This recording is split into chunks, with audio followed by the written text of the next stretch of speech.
Hey everybody, welcome to episode number 118 of Cameron's Nostalgia Podcast. I'm your host, Cameron Strickland, and today I have with me Luke Flowers. How are you? Doing great. Thanks for having me. Now, for any of you guys who don't know, Luke was an artist and illustrator for several books, and some of the artists and some of his artwork too.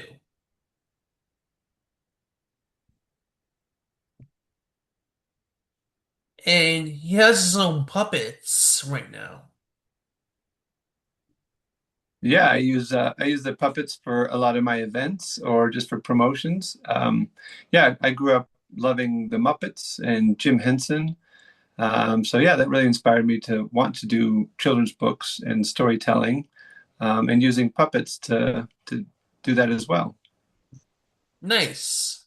Let's start with our first question. Okay. How did you get interested in illustration and art? Yeah, I mean, when I was a kid, just collecting books, as you can see, a lot of them in the background. Yeah, Little Golden Books were some of my favorites. Probably the monster at the end of this book was my all-time favorite classic Little Golden Book. Um, but yeah, then I started, Sesame Street was an all-time favorite TV show as a kid. Got into just Muppet movies. One of the first movies I saw in theaters was Muppets Take Manhattan. And so that got me into, of course, loving just more about the Muppets and yeah, then that kind of inspired me to want to do children's books, and that's what I studied in college, at Rocky Mountain College of Art and Design. Nice. So, what was your first illustration gig? Yeah, the first couple of books I did were self-published projects. So those were more just friends that were wanting to do a children's book. The first one was called The Golden Feather by J.J. Heller, about a little girl that found a golden feather that belonged to a Pegasus and she had to return it. And then my first big, probably publishing project was a series with the Smithsonian Institute and Random House. And that was just kind of fun fact books. So we did a couple of those in the series, and that was my first one. And I saw that book 3 weeks ago. Oh yeah, the Jim Henson book. Yeah, that was probably that was a dream project to work on. That's when I've been kind of wanting to do since I got into children's books back in 2016, was just do a tribute to my all-time creative hero Jim Henson. But yeah, that book there. Yeah, this one here, the Jim Henson Little Golden Book. So the first little golden book I had worked on was some for Nickelodeon, their Blues Clues, and they had a show called Rusty Rivet. So those were the first little golden books that I worked on, and then I started doing some with the biography series. So I did one Elvis Presley, and then Steven Spielberg.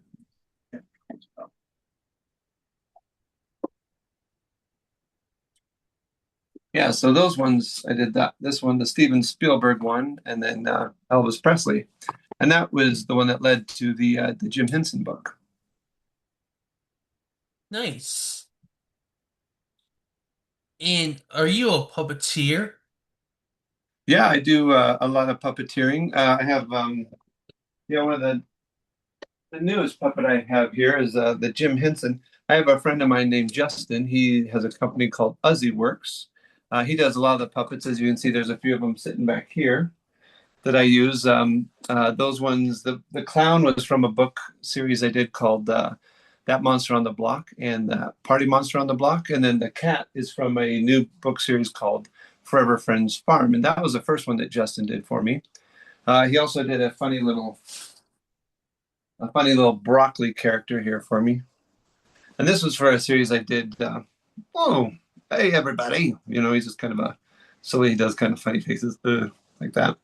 So that was Brock. He was from a series with Phil Rosenthal. That if you know Somebody Feed Phil, he has a show on Netflix. So that was a puppet for one of the books that we did, where Lil, his daughter in the book series, doesn't love broccoli. But my favorite puppet here is this one of Jim Henson that Justin just did. Oh, whoa there, I'm Jim Henson. And then it's got this fun little Kermit character that's got a little rod so that Jim can puppeteer his puppet. Hi ho, Kermit the Frog here. So that's kind of a unique puppet that Justin and I decided to create. Oh yeah, a rainbow connection. So yeah, that's kind of what I do with a lot of my books and characters.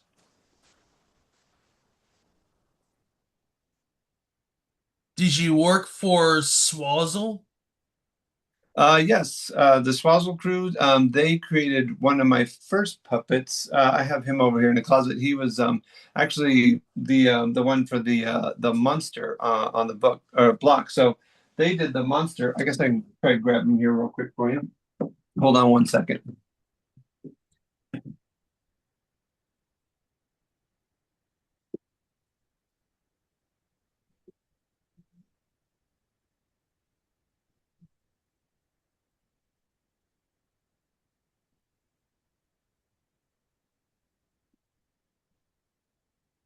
So yeah, they were great to work with. They did this monster puppet for me,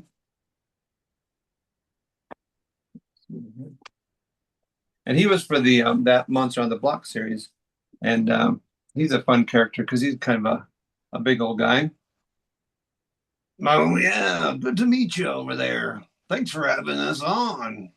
But yeah, he was kind of a Frankenstein-y kind of puppet for the that Monster on the Block, and then Justin from Uzzy Works did the clown for me. But yeah, the Swazzle crew is amazing. They've done some amazing puppets for lots of TV shows, and I was lucky enough to have them work on that one with me.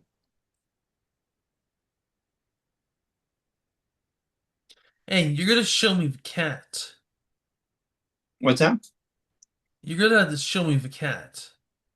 Oh, the cat. Yeah, the cat is fun too. So yeah, this little guy. This was the first one that Justin worked on for me. Um, he's just a little shy. I'm here on Forever Friends Farm, but it's good to meet everybody out there.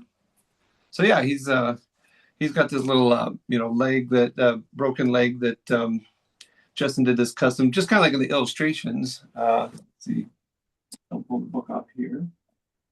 So yeah, that was for this book series called Forever Friends Farm. The first one is called Forever Kind. As you can see, there's little Jasper. Jasper is the character in the back. And this story kind of focuses on Jasper.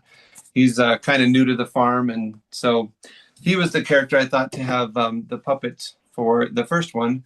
We're doing a couple more in that book series and hoping to bring some other characters. I think the next puppet we might do is the little duck character, and then this dog character here, Cassie. So we're hoping to do a couple more of the puppets in that series and maybe do a little TV pitch with them. So that would be a fun series to work on. And I had to talk to a clown. Oh yeah, you want yeah the clown one? Yeah, this is amazing because what Justin did with the illustrations for this, the hair is really fun, and he's got this little kind of bird character that's a little part of the illustrations. Um, but yeah, he's kind of a fun one. He's like, "Oh, hello everybody! It's really good to be out here at the Monsters on the Block neighborhood. I've got to know Monster pretty well. We've had a lot of fun adventures together. But I've got to go now. I've got to go get more Halloween candy ready." So he's kind of the new guy in the neighborhood, and Monster's not so sure about him at the beginning, but then they became best pals. Oh yeah, we're BFFs now, you know. So yeah, that's Clown. Yeah, those are kind of all the characters that I've done recently. And you have any other puppets? Most of the other puppets I have are kind of like ones from my childhood. My favorite puppet, of course, this was the original puppet that I had when I was a little kid. This little Kermit the Frog, which I think a lot of folks have. It was from Fisher Price, but this was one that I just loved when I was a kid. Oh, hey ho, Kermit the Frog here. So that was kind of how I learned to do voices as a little guy, doing just kind of making up Kermit's. Uh, but yeah, that was just kind of a fun little. Everybody's got one of those. It seems that's a fan of the Muppets. You can find them on eBay or sometimes at thrift stores people have them. But yeah, that's one of my favorites.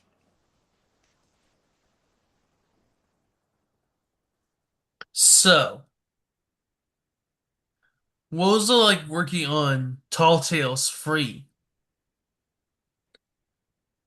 Oh, I didn't. That was just a project I did some fan art for. That was some other friends that had worked on that one.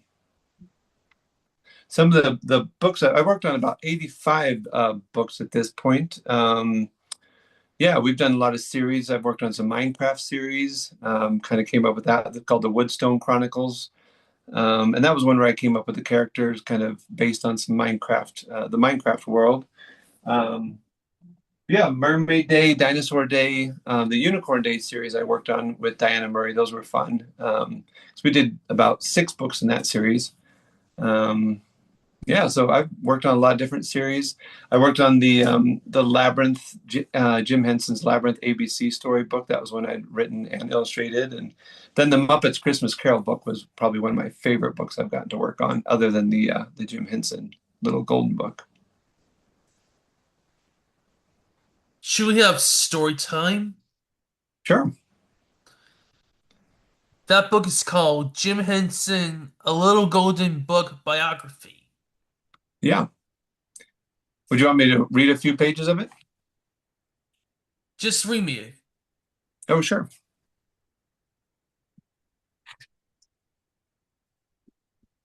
This is James Murray Henson was born on September 24th, 1936 in Greenville, Mississippi. Jim and his older brother grew up in a home filled with laughter and art. Jim's grandmother made quilts, paintings, and craft. She encouraged Jim to be creative. His dad was a wonderful storyteller. Jim loved hearing his stories as well as others on radio shows and in movies. That was kind of the first photo there of Jim with his family. The Henson family moved to Maryland when Jim was in 5th grade. Soon they bought their first TV. Television was a new form of storytelling then, and Jim was fascinated by it. He loved watching variety shows featuring all kinds of performers. The programs with playful puppets were his favorite. He decided he wanted to work in television, as you can see there.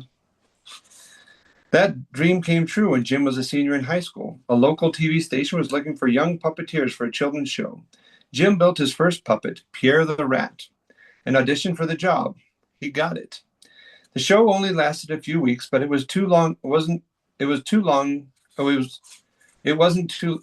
Sorry. The show only lasted a few weeks, but it was long enough for a director from another TV show to notice Jim's talent. He was hired to work in more shows as a puppeteer and a set builder.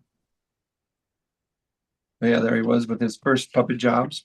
In 1954, Jim was a freshman at the University of Maryland and has had his own TV puppet series, Sam and Friends. It was a 5 minute long show that aired twice every weeknight. Working alongside him was a new friend named Jane Neville. The two of them met at a college puppetry class. They made a great team. Jim and Jane built more than a dozen puppets for that show. Jim came up with the idea to watch his performance on a monitor as they filmed the show. Seeing exactly what the TV audience would see helped him work with it where his puppets needed to be. So there's some of the Sam and Friends. Those were some of my favorite characters to illustrate because they're just so quirky. If you look up anything about Sam and Friends, they've all got really silly names like Chicken Liver and just Mushmouth and all sorts of funny things. Or Mushmelon, sorry. Jim used all sorts of materials to make his puppets. They were unique and fun, so he started calling them by a fun name. Instead of puppets, his creations were Muppets. One of Jim's favorite Muppets to perform was Kermit. He made the hand puppet from his mother's old felt coat and a half a ping pong ball for each eye. For those simple materials, a star was born. There was old Kermit there, as you can see. Soon, Jim was asked to make commercials. He created two puppet characters, Wilkins and Wilkins. They starred in more than 100 ads for Wilkins Coffee. Jim's wacky sense of humor and ability to tell a story in just 10 seconds made the commercials very popular. There they are. So he did, they were kind of a coffee company he did a lot of silly ads for. One day, on May 28th, 1959, Jane and Jim got married. They bought a house in Bethesda, Maryland, and used the lower level as a puppet making workshop. The following year, Jim graduated from college, and the first of their 5 children was born. Their puppet family was also starting to grow. Jim hired their first full-time employee to help them meet the demands for more puppets. There they are, Muppets. Muppets Inc., kind of a lot of fun little Easter eggs hidden in the background. Tales of Tinker D was one of the first projects they worked on. Audiences fell in love with Jim's talk show appearances, thanks to the funny songs his Muppets sang. Jim traveled to New York so much for work that he decided to move his family there in 1963. That same year, their son Brian was born. The Muppets family also added new members to help design, build, and perform the puppets with Jim. As you can see, there's a couple of the new characters doing Rolf the dog on the Jimmy Dean show. When the Children's Television Workshop wanted to develop a new show for kids called Sesame Street, they knew Jim was perfect for the job. He created a neighborhood full of colorful characters. The most impressive was a Big Bird, an 8-foot tall, full body puppet. Jim enjoyed performing best friend with his best friend. Oh, Jim enjoyed performing best friends Bert and Ernie with his real life friend Frank Oz. Sesame Street went on the air on November 10th, 1969, and the show continues to bring sunny days to kids all around the world. As you can kind of see there. There's Frank and Jim on the steps and all the other puppeteers around them. Jim loved when children would visit the Sesame Street set. The kids played with the puppets as if they were real. They didn't notice there were puppeteers making them move and talk. That was the magic of Jim's puppetry. This was a fun illustration because if you've ever watched the skit where the little girl starts to sing the ABCs with Jim, and then she keeps interrupting it with Cookie Monster. So you should look up that if you've ever seen that on YouTube, where she says Cookie Monster, and it gets Kermit really annoyed until at the end he has a really sweet message for her. The Muppet Show, which premiered in 1976 and ran for 5 seasons, proved that the Muppets were for people of all ages, not just little kids. Each episode featured Muppets and a celebrity guest doing musical acts and silly skits, just like the variety shows Jim watched when he was young. At the center of the chaos was the show's host, Kermit the Frog. Fozzie Bear, Miss Piggy, Gonzo, and the grumpy audience members, Statler and Waldorf, quickly became fan favorites. The Muppets were a hit on TV, and soon they would also become movie stars. That's kind of a big scene of some of my favorites episodes. Steve Martin was one of my favorites. Rita Moreno was a great one with the Animal skit where they sing together. Vincent Price, probably one of my favorite skits as well, when Kermit and Vincent are kind of like vampires together. And then Harry Belafonte is a great one. They sing a song, kind of the Tally My Bananas one. And then Edgar Bergen is a really fun guest here because that's somebody who Jim admired watching his TV shows with ventriloquist Charlie when he was a kid. So to have a guest on the show, which he'd grown up loving, was special. Taking the Muppets from the TV screen to the big screen seemed like an impossible challenge, but Jim believed in his dream. He and his team worked their magic to have the Muppets ride bikes, drive cars, and soar through the sky in the 1970 film The Muppet Movie. There they are in the Studebaker. Actually, that's more of the station wagon that they buy after they sell the Studebaker. It wasn't easy to show Kermit singing Rainbow Connection. Jim had to squeeze into a tank hidden underwater, but it was worth it. Audiences of all ages loved the movie. Kermit and the gang would go on to star in many more films. Well, it's kind of a fun moment where Jim's in the tank below singing Rainbow Connection. When Jim's children were young, they often joined him on the set of the shows and films. By 1980, they were working alongside their father as assistants, puppet builders, and performers.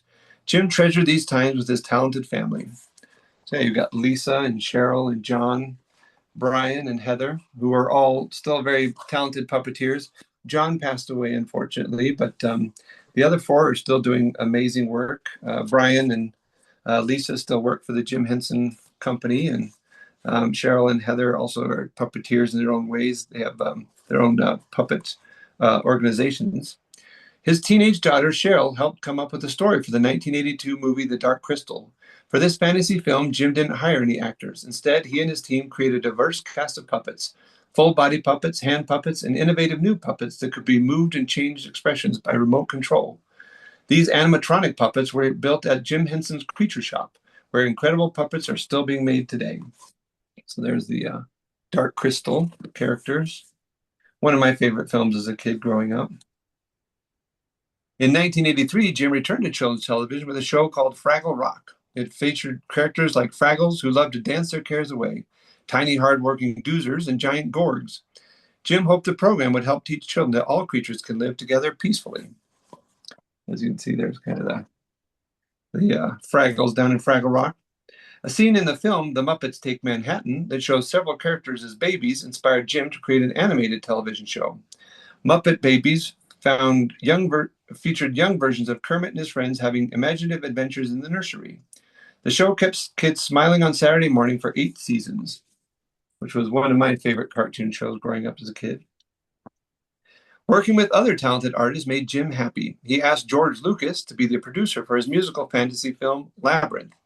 Jim had helped design the Yoda puppet for George's film The Empire Strikes Back. And Jim gave musician David Bowie a starring role as Goblin King. Another multi-talented artist on the team was Jim's son Brian. He voiced one of the main characters, Hoggle. As you can see there's George Lucas, and there's the little Hoggle character that Brian voiced. Of course, there's David Bowie. Jim's love of stories led to his television series, The Storyteller. The award-winning show featured humans and puppets retelling classic folk tales and legends. Once again, Brian Henson voiced several characters, including the storyteller's dog. Brian was always inspired by his father's storytelling, just as Jim had admired his own father's stories. So I kind of wanted to really feature Brian because Brian's gone on to do a lot of movies with the Jim Henson Company, carrying his father's legacy of storytelling. Jim Henson passed away on May 16, 1990. He always said he wanted to leave the world a better place, and he certainly did. His imagination forever changed the art of puppetry. His characters have inspired people of all ages to create, believe, and dream. And his children, who continue to run their father's company, have ensured that magic of Jim Henson will always bring happiness to the world. And that's kind of the last page of the book. And those are a bunch of the characters that Jim did the voices for, as well as the puppetry. So that's why I chose to end it on that page. Yeah, that's the book there. Hope you enjoyed the story time out there. I did show you a clip.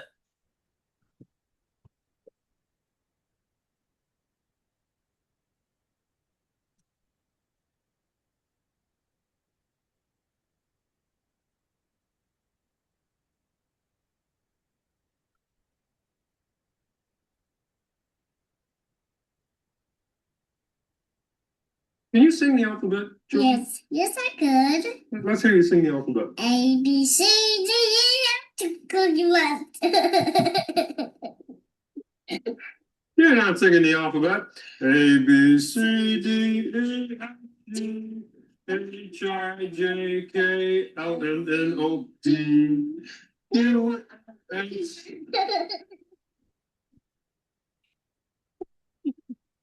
Cookie Monster isn't the letter of the alphabet. It goes Q, R, S, T, U, V. You're just teasing me. W, X, Y, and Z. Now I know my ABCs. Cookie Monster. Next time Cookie Monster can do it with you. I'm leaving. I love you. I love you too. Thanks. Oh. Yeah, that's probably my favorite clip from the Muppets. It's just so sweet and just a great moment where she just is so playful with Kermit, and Jim does great job ad-libbing and just kind of going with the silly skit. And I love how it ends with her giving him a kiss and saying, "I love you."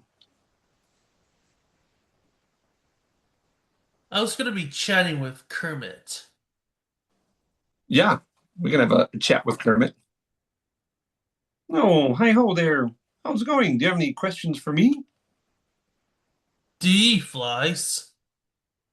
I guess on occasion, if I'm singing Rainbow Connection, one might gullet right down my gullet. Are you a reporter on Sesame Street? Well, that's one of my many gigs I've had, of course. I've also been known to be a dancer, a singer, a movie director, too. Lots of other roles, I guess, as well. I was once a scarecrow in The Wizard of Oz. That's true. Very good one. I wish I could order a puppet on eBay. Yeah, I think you can find one like me out there. So I just want a virtual hug. Oh, well, thanks, friend. You're welcome. Well, it's been awfully nice chatting with you.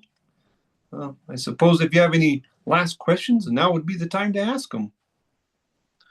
You're gonna have to see me Rainbow Connection. Oh, gee, I don't know if I know all the words right off the hand, but I'll say my favorite thing is to remember, keep believing, keep pretending.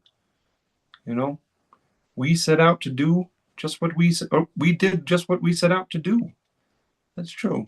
Yeah, life's like a movie. Keep believing, keep pretending.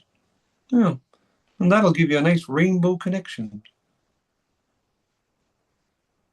I agree. Hmm. So Miss Piggy punched you. No, yeah, sometimes Piggy gets a little out of control, but I think deep down we both love each other. You know, like all my friends, sometimes it doesn't always work out with our plans and our big dreams, but I do think it's always fun to pursue those dreams together, whether it's the Muppet Caper or you know, taking Manhattan by storm, or even sometimes ending up in the gulag on Muppets Most Wanted. But it's always been a wild and fun adventure together. Yeah, I wouldn't trade it for the world. And your nephew Robin was in the Frog Prince. Oh yeah, me and Robin, we've had a lot of fun adventures. Saving the swamp.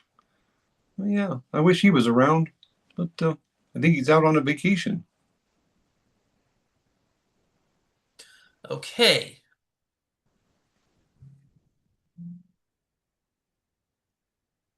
Well, it's been awfully nice chatting to you. Thanks for having us on the podcast. Yeah, I appreciate it. Guess we'll see you again some other time, but thanks for having us on and talking about children's books and puppets and the joy that it brings to just keep believing and keep pretending. Well, Luke, thank you so much for your time. Yes, thank you.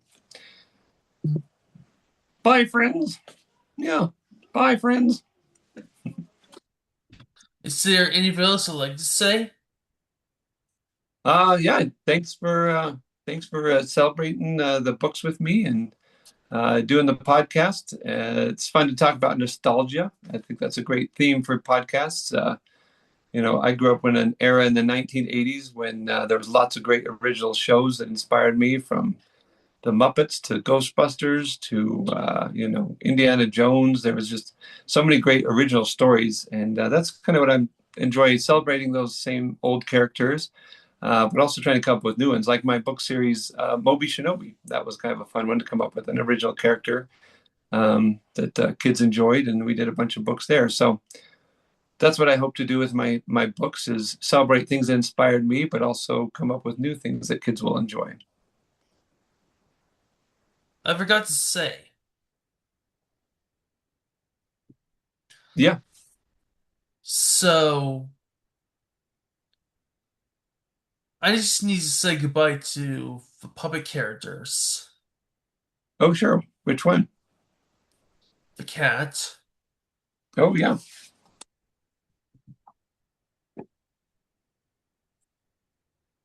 Oh, well, thanks for having us on. It's been awfully nice. Well, I hope you enjoy my story too at Forever Friends Farm. Yeah, good job, Jasper.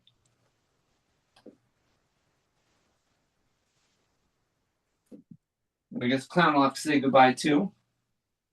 And the broccoli puppet.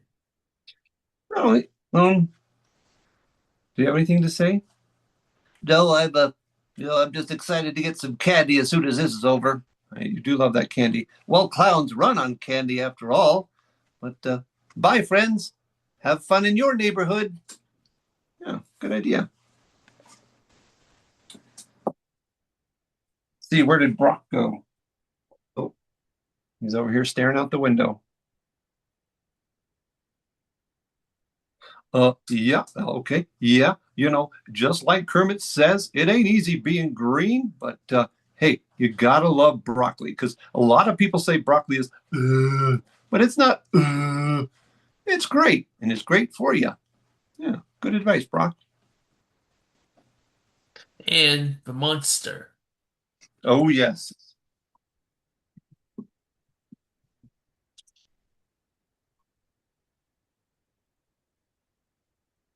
Is the show already over? Well, I thought we were just having so much fun talking about books and, well, me, of course. I love talking about me and all my friends in the neighborhood.